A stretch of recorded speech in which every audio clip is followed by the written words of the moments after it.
শুধুই কি কেরিয়ারে মুভ অন নাকি অন্য কোনো কারণ? অভিনেত্রী নন্দিনী দত্তর আচমকা কোণে দেখালো থেকে সরে আসার পিছনে কী কারণ থাকতে পারে সেই নিয়ে চলছে একরাশ জল্পনা।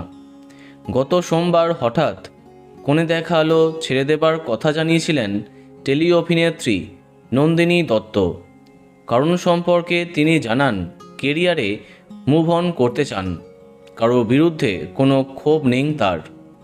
এই কথার মাধ্যমেই কি স্পষ্ট ধারাবাহিকের সেটেই কোনো সমস্যা হচ্ছিল? প্রথমের দিকে নন্দিনীর চরিত্রটি গল্পের দ্বিতীয় নায়িকা হিসেবেই গুরুত্ব পাচ্ছিল। লাজবন্তী এবং বনলতা দুজনাই মেগার নায়িকা ছিল, কিন্তু আস্তে আস্তে গল্পের মূল আকর্ষণ হয়ে যায় লাজু অনুভব।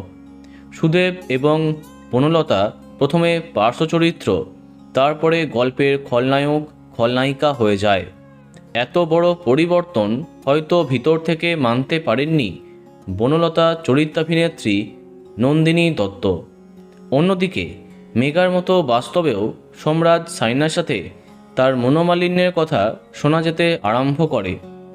যদিও এই বিষয়ে নন্দিনী কোনো মন্তব্য করেননি, কিন্তু তার শেষ দিনে কেক কাটার মুহূর্তে ইউনিটের অনেকেই হাজির থাকলেও সেখানে দেখা যায়নি লাজু অনুভবকে।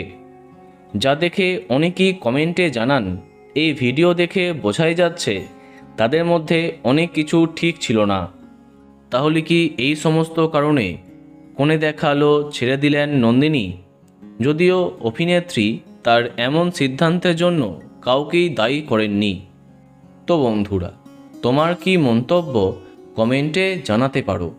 আর এই রকমই আরও অনেক ভিডিও পেতে সাবস্ক্রাইব কারেন্ট বস। ধন্যবাদ।